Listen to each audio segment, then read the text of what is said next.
Hello and welcome to another episode of Ofc Monthly. I'm Gordon Watson and I'll be bringing you the latest stories and happenings in Oceania's world of football. This edition includes the latest updates from the FIFA World Cup qualifiers. We'll have a look at our upcoming Under-19 Women's Championship with Fiji and New Caledonia, and we speak with Player of the Month Patrick Isa of Papua New Guinea. We take a look at club side Rewa as they become the new Fiji FAC champions. Then we take a look at New Zealand's journey and Vanuatu's exciting adventure at the FIFA Under-20 World Cup in Korea. Solomon Islands has advanced to the Ofc World Cup qualifying playoffs following a hard-fought 2 wins from 2 matches over Papua New Guinea in Group B. After losing to the couples in the 2016 Nations Cup semi-finals, the Bonitos displayed an impressive performance to record a 3-2 win in Honiara and 2-1 win 4 days later in Port Moresby to put them in the playoff for the first time in 12 years. In front of a patriotic home crowd that packed the Lawson Tama Stadium, Solomon Islands' remarkable attacks had them putting the Papua New Guinea backline under pressure, with goalkeeper Ronald Warasan having to come out of his area to fend off a couple of dangerous attacks. An early effort from striker Jerry Donga came off the crossbar to deny him the opener, but not long after, Donga started another attack up the right flank and fired across to the edge of the 6-yard box for captain Benjamin Tatori, who saw his effort blocked. The clearance, however, only got as far as Atkinkawa, who powered a low shot past a diving Warasan to open the scoring in the 12th minute.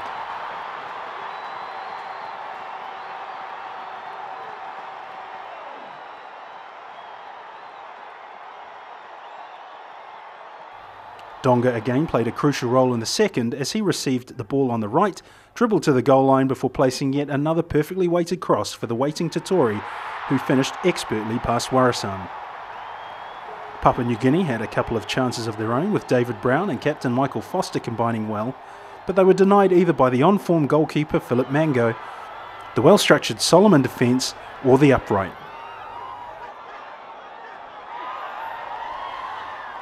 Papua New Guinea came back strong in the second half when Michael Foster scored for their first goal in the 48th minute. The equaliser was a tidy effort from Raymond Ganemba, with Patrick Isa as they went head-to-head with the lone Mango. Ganemba drew the keeper before laying off to Isa, who slotted into an empty net.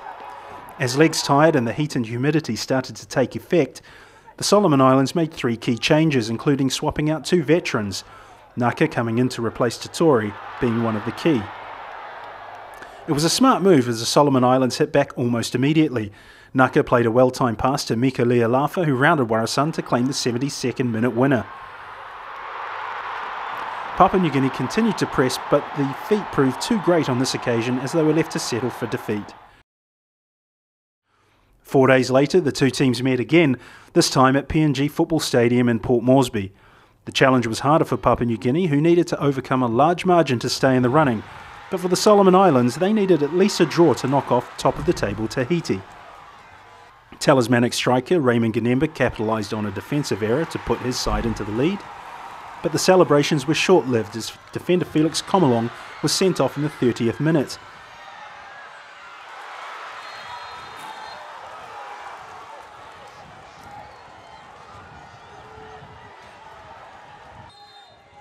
The Solomon Islands captain Henry Ferrodo equalised from the resulting penalty kick.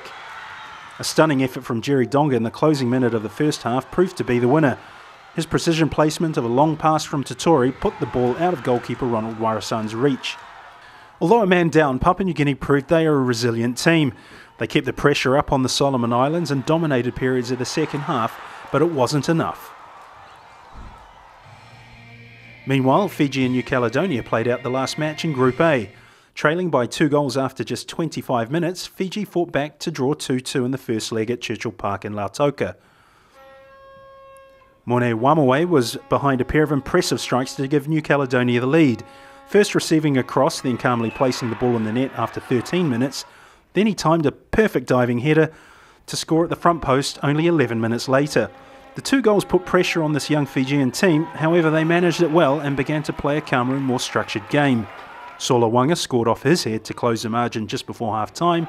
Then star striker Roy Krishna, who began the game on the bench, found the net only 4 minutes after taking the pitch. In the return leg, New Caledonia edged ahead to win 2-1 and closed out their FIFA 2018 World Cup qualifier campaign on a high at Stade Numa Daily.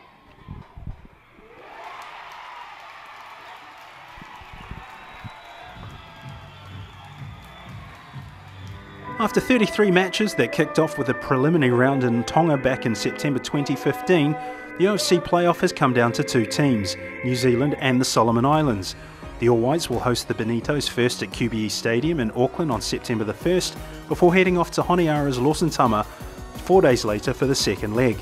The aggregate winner across both matches will then progress to a two-legged intercontinental playoff against the fifth place team from the South American Confederation CONMEBOL in November. The OFC Under-19 Women's Championship is just around the corner. 6 teams will participate in this year's championship, which is being held at Nahui Reserve in Auckland between July 11 and 24th, hosted by the Oceania Football Confederation. Defending champions New Zealand are joined by Fiji, New Caledonia, Papua New Guinea, Tonga and Samoa as they each bid for the 2017 title and a qualifying berth at the FIFA Under-20 Women's World Cup in France next year. The format of the competition is a round-robin league, with 3 games scheduled for each match day. Teams will play each other once over 5 match days, with at least 2 rest days between each. The team with the most points after match day 5 will qualify directly for the FIFA Under-20 Women's World Cup in France.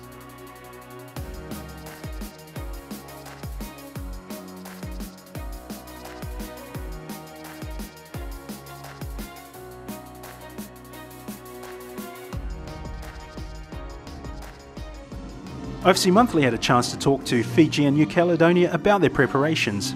Let's pick up their story.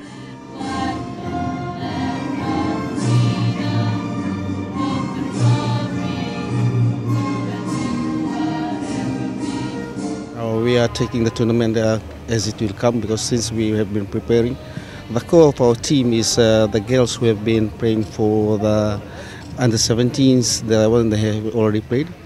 And there are some from the other districts, but it's good to note that we have got the girls from all over Fiji for this under-19 tournament.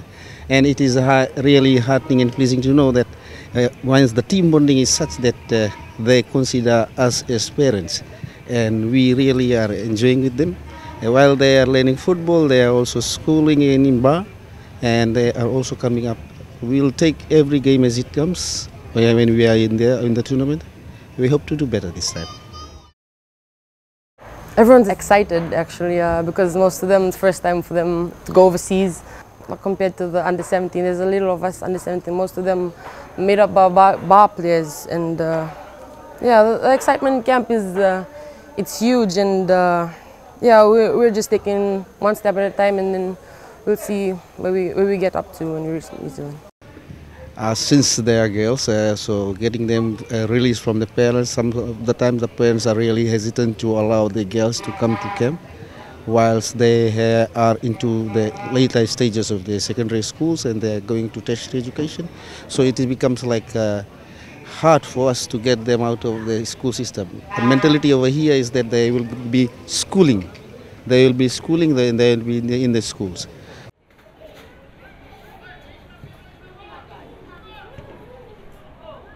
We'll only talk when the game is over. We cannot say much about New Zealand, but as the games will progress, what we will do, we'll try to see how we go.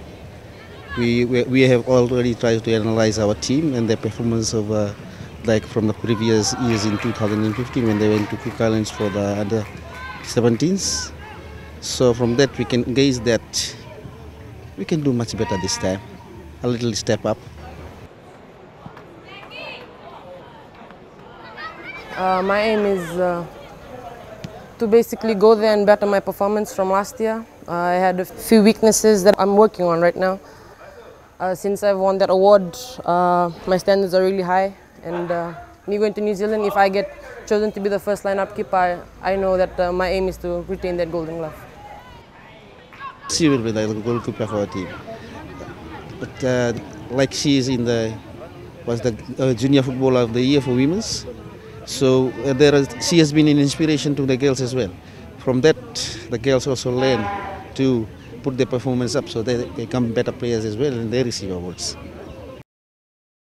Right now I just like to wish the other teams all the best. I hope that this competition won't bring rivalry between our countries, and I hope that I wish you all the best in your training, and I'd like to advise you to put God first always.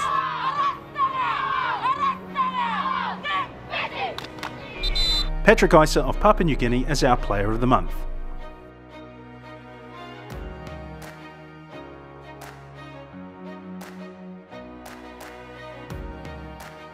I'm from Kairuku in Morobe, and how I start football is like I started playing at 2008 with my teammates at Gero, Paragon, and a team called Paragon, and then from there I came to the Port Moresby Soccer Association, and from it's like 2010. I played with Momas FC, one of the strongest team in the Port Moresby, and then I went to Yamaros and stayed for like 3 years, and then I start getting to the national team.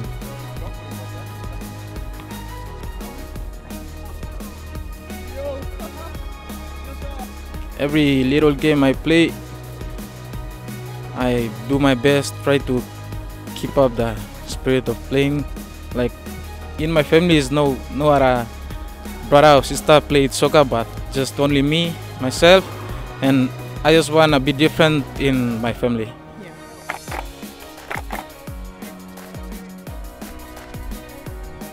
Yeah, I really enjoyed playing with my brothers, Michael, captain, and my brother Dade Brown, and we are looking forward for a home soil game. For myself, I feel like no one is at my back, but my teammates are at my back. Because we stay together, build a team spirit together, and stay as a brother.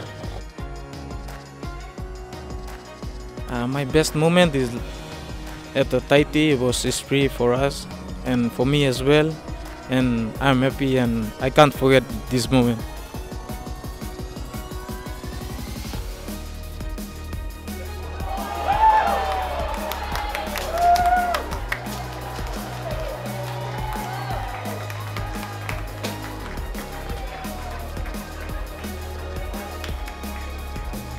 It means a lot.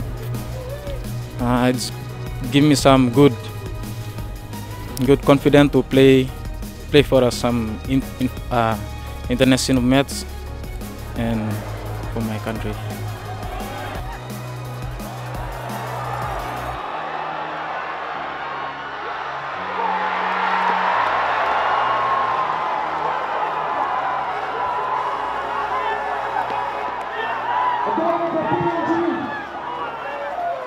My province is like, our flag is bird of paradise, so I just put my hands like just like the bird of paradise. Yeah.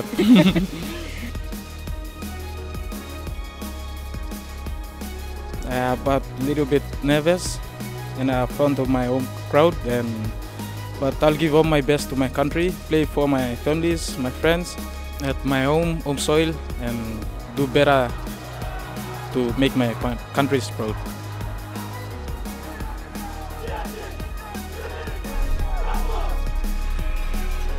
Rewa has won the 2017 Fiji FAC title after defeating defending champions Nandi 1-0 at the final in Nausuri. The hero of the day was defender Samuela Kautonga, who gave the Delta Tigers a goal in the 32nd minute from a Madavan Gunda free kick. Nandi fought back, but the men in red, supported by their home crowd, stood tall in defence to win their second title in the 27-year history of the tournament, a tournament they first won back in 2006. Kautonga was later awarded the Player of the Tournament medal, while goalkeeper Simeone Tamanisau took the Golden Glove gong. The FIFA Under-20 World Cup in Korea came to a close, with both New Zealand and Vanuatu delivering significant performances in their respective campaigns. In a tournament considered by many as a platform to see some of tomorrow's top football stars, New Zealand made the round of 16 for the second time in a row, while Vanuatu came close to upsetting football heavyweights Germany and Mexico in the pool stage. New Zealand was drawn in Group E alongside former champions France, and the group was rounded off with Honduras and debutant Vietnam. They earned their first competition point with a 0-0 draw with their AFC counterparts Vietnam in the opening round. New Zealand came back faster and stronger in the second match to stun Honduras 3-1 in a clinical performance that saw striker Maya Bevan scoring the first goal after just 45 seconds. Bevan broke from midfield and unleashed an absolute rocket from wide on the right. The victory was convincing enough to put them through to the knockout stage despite the 2-0 loss to France. New Zealand's journey ended after going down 6-0 to the CONCACAF Under-20 champions, the United States, in the round of 16. Meanwhile, Vanuatu was also in the limelight after a stunning series of brilliant performances against some of the world's best at their first ever World Cup. They suffered heartbreak against Mexico in the first game, losing 3-2 in the final minute following a valiant comeback from 2-0 down. Mexico looked to be absolutely cruising in the opening exchanges. However, Vanuatu captain Boncalo coolly slotted past the defence to score their first goal, and 10 minutes later his forward partner Ronaldo Wilkins slotted home after finding a gap to fire past 3 defenders to level things in the 62nd minute. History was beckoning Vanuatu, but a Mexican onslaught ensured a late comeback. In the 94th minute, Alvarez found time and space to fire home from 6 yards. The second match saw Vanuatu lose 7-0 to eventual finalist Venezuela, but they finished on a high, losing 3-2 to world giants Germany.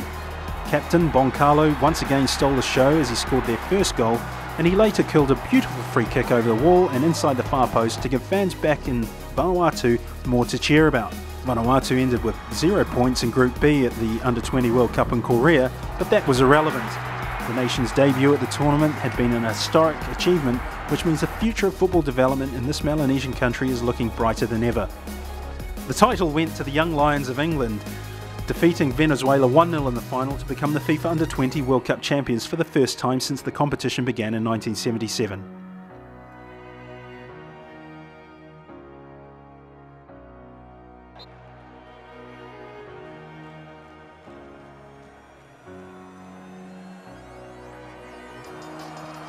Before we sign off for this month, we'll leave you with another Just Play End Violence campaign message. Until next time, thank you and goodbye.